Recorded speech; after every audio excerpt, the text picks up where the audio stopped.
Silmar César Miller, sempre ao vivo. Bom dia, Silmar. Muito bom dia, Otávio. Bom dia aos nossos amigos do Terra Viva. A chuva não chegou para São Paulo no final de semana, a não ser na sexta-feira. Mas hoje está meio chacundu aí, diz que vai chover. Não sei, não. São Paulo está bem de chuva também. Precisa chegar lá no sul, lá na minha terra, que a coisa está feia lá. Lá tá... Parece que choveu um pouquinho no fim de semana, mas não o suficiente ainda. Foi mais ou menos como o fim de semana anterior. A previsão dava isso também. Mas ainda, segundo as informações da meteorologia, daqui a pouco a gente confirma, até o final desse janeiro ainda, hoje é dia 23, não deve ter muita novidade por lá, a não ser essas chuvas espaçadas. Parece que fica um pouco mais úmido a partir de fevereiro, mas um pouco mais, mas ainda insuficiente porque precisa. Bom, vamos abrir a semana com as nossas cotações, mercado financeiro. Tavinho, segunda-feira aqui abrindo com o dólar praticamente estável, pouca queda, menos de 0,1% nesse momento, R$ 5,21 é a cotação da moeda americana. E o índice Bovespa, mercado de ações... Não esquece que você... Diga. Buscando uma recuperação aqui em torno de 0,8% nesse momento. Petróleo lá fora operando com alta, 1 ponto percentual, $88,50 o barril do tipo Brent, negociado em Londres, e que é referência para o nosso aqui também da Petrobras. Mercado de commodities com grãos, todos eles em queda nesse início de semana, pelo menos por enquanto. Na Bolsa de Chicago, soja caindo 1,2%, milho também 1 ponto percentual, trigo também 1,4%. Já na Bolsa de Nova York, o algodão cai um pouquinho, 0,1%, enquanto os demais commodities sobem. É o caso do café arábica, com alta de 0,5% nesse momento. Açúcar bruto também saindo aqui uma recuperação depois da queda de sexta-feira, alta de 0,2%. Suco laranja subindo 1,1%. Cacau também sobe 1,5%. Boi gordo aqui no mercado futuro da B3 em São Paulo, volta a cair, nesse momento menos 0,2%, Tavinho. Ok, Silmar. Não, é que o João está aqui me passando as informações aqui. O João está passando alguns detalhes das nossas informações aqui. Desculpe, aquela hora o Michael esqueceu o microfone aberto. Aliás, a bateria já era aqui, Silmar. A bateria já começou bem a segunda-feira. A bateria já era aqui, eu só te escuto pela caixa lá embaixo, mas vamos tocar o Lero Lero aqui. Eles ficam cantando parabéns para o Vinícius Marra quando eu cheguei aqui. O Vinícius Marra faz aniversário 3 vezes por ano, entendeu? Aí, cada vez que ele faz aniversário, eu comemoro. Cheguei aqui, estava toda a redação inteira cantando parabéns para o Vinícius Marra. Esquece de trocar a bateria do ponto, é o que acontece. Silmar, vamos falar do mercado financeiro. O VBP aí, de novo, confirmando números excepcionais, né? E a gente deve seguir nesse mesmo caminho agora para 2023. Bom, você está falando aqui do VBP ou do mercado financeiro? VBP. Ok. Sim, valor bruto da produção agropecuária. O que a CNA divulgou foi um balanço do ano passado, que ela veio acima do que era estimado pelo Ministério da Agricultura. Tem uma explicação aí, a CNA inclui mais produtos do que aqueles listados pelo Ministério, e aí dá uma certa divergência. Para o Ministério houve uma pequena queda no ano passado, para a CNA um pequeno aumento. Então, essa divergência aqui que é bom sinalizar. Mas, de qualquer forma, os números por produto são mais ou menos similares. Tivemos no ano passado a quebra da safra de soja, no sul do país, isso afetou bastante o comportamento do BBP, mas houve uma compensação, especialmente no caso do milho. E aí o resultado acabou sendo positivo, considerando ainda o desempenho dos demais produtos. E para esse ano, isso sim, existe um certo consenso que vamos ter um aumento, novamente, nesse caso, por conta de expectativas de uma safra normal em termos de grãos. Claro, isso se o clima voltar ao normal do sul do país, o que não está acontecendo até agora. Mas a situação é melhor que a do ano passado. No ano passado, realmente, nessa época, já havia perdas irreversíveis, tanto no milho quanto na safra de soja. Esse ano, a situação mais restrita ao Rio Grande do Sul, não atinge o Paraná, por exemplo, e se restringe, por enquanto, ao milho, com perdas já bastante expressivas, mas não na soja. Portanto, ainda uma tendência de produção maior esse ano e, consequentemente, um valor maior da produção agropecuária por conta também de preços bons. Talvez não subindo muito mais que no ano passado, mas mantendo em patamares elevados os preços, especialmente do mercado internacional e, particularmente, no caso da soja e do milho. Os estoques mundiais estão pequenos, tivemos uma quebra na safra da Argentina deste ano, que continua acontecendo. Isso deve manter os preços em patamares elevados, o que beneficia o Brasil também. Ok, Silmar. E a estimativa para a inflação, que também não é novidade, cresce novamente, dentro das previsões aí daquilo que a gente já vem vendo acontecer nos últimos tempos e do que se prevê para esse ano. O pessoal vendo pelo boletim do Banco Central, do mercado financeiro, e levando mais uma vez aqui a perspectiva da inflação para esse ano, agora 5,48%. Até uma semana atrás, a média das opiniões era 5,29%. Para o ano que vem também, uma expectativa maior agora de 3,84 contra 3,70 até uma semana atrás. O pessoal está bastante pessimista com relação à inflação. Inclui um conjunto de fatores, uma situação global complicada esse ano e também decisões do governo aqui que são potencialmente inflacionárias, pelo menos pelo que se tem visto até agora. Já para a taxa Selic, taxa de juros, por exemplo, perspectiva de estabilidade, mantendo-se um patamar de 12,5 para esse ano, que é elevado, evidentemente, mas mantido aqui em relação ao que se esperava até uma semana atrás.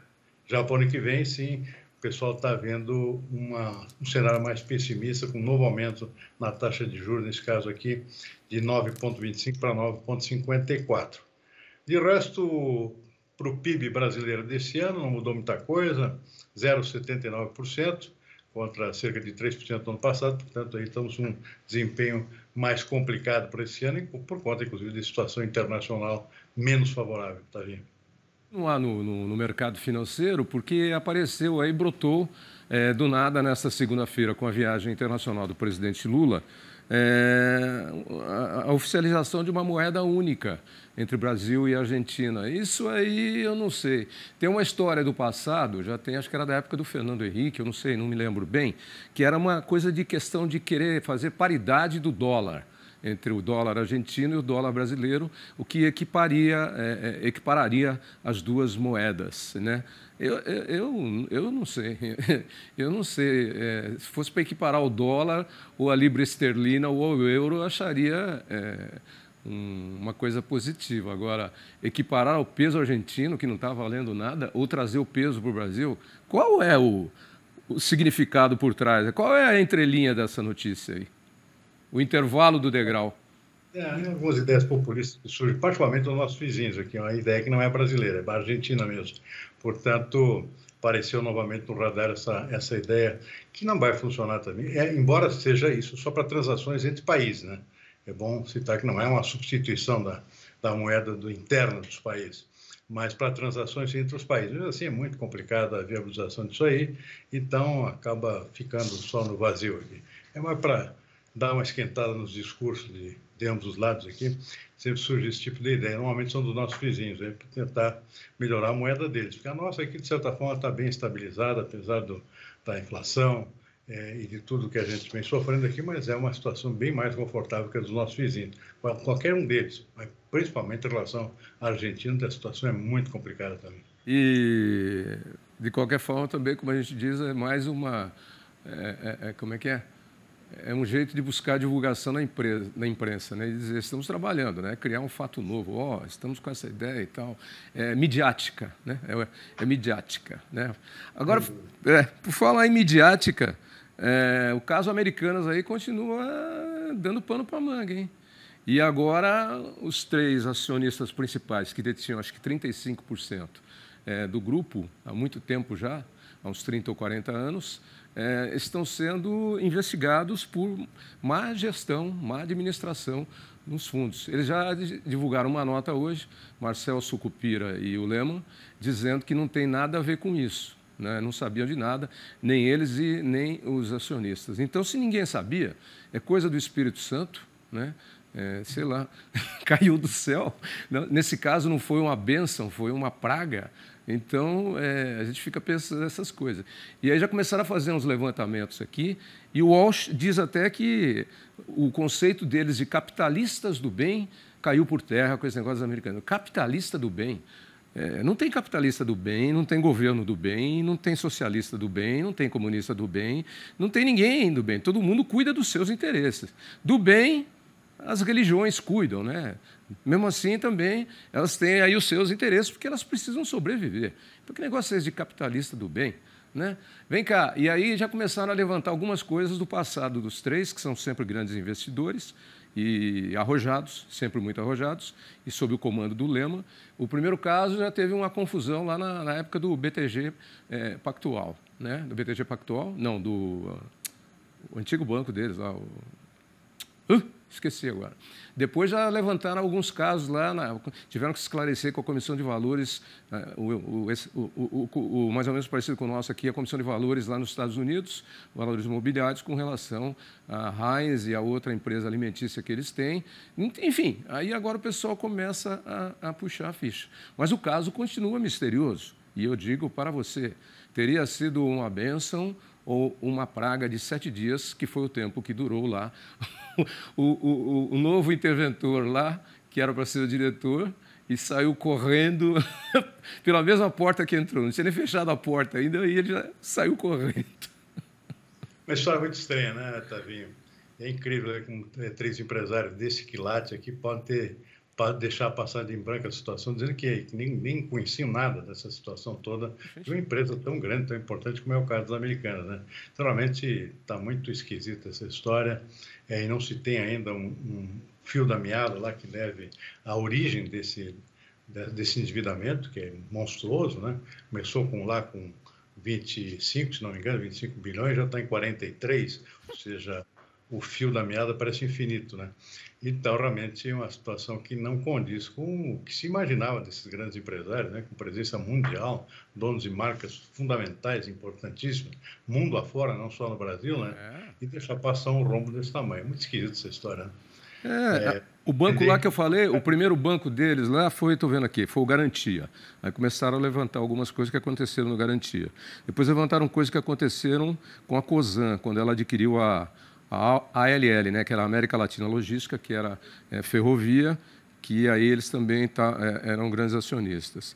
Depois teve mais uns casos aí nos Estados Unidos, Kraft Heinz, tendo que se explicar por lá, com a Comissão de Valores Imobiliários. Enfim, negócios. Eles já fizeram alguns negócios ruins. Esse negócio da Kraft Heinz parece que não foi um bom negócio também. Andaram perdendo muito dinheiro por isso aí. Se não me engano, eles são donos do Burger King também, né? Burger King. Não me engano. Mas a maior operação deles está mesmo na Ambev, né? Que essa é um sucesso, né? Comprou, inclusive, a Anheuser-Busch, lá, que é a Budweiser norte-americana, comprou lá na Europa também, por isso que virou Embev, e a sede é na Bélgica, se eu não me engano, uma cidade da Bélgica, e é a maior cervejaria do mundo hoje.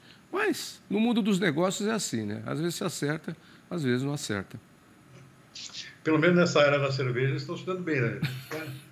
O negócio de cerveja parece ser um bom negócio, difícil perder dinheiro com isso. Principalmente porque o consumo de cerveja não passa de crescer ano após ano. Cresceu ainda mais na pandemia, né? Na pandemia, então, uns bebiam por solidão, outros por tristeza, outros porque estavam longe do trabalho, outros porque não estavam namorando como deviam namorar. Enfim, o consumo de cerveja deve ter aumentado muito na pandemia. Aliás, já foi confirmado isso. Silmar, boa semana para você. Boa semana também. Veio com a nossa querida Karine. Karine, como é que está a situação lá do clima no sul do país? A situação está preta, não, mas parece que vem chuva por aí. Vamos ver, vamos conferir. Vamos deixar o Silmar ligado aí, que ele quer acompanhar para mandar as notícias lá para o pessoal. Karine já está atenta lá e já está pesquisando para trazer daqui a pouquinho para a gente.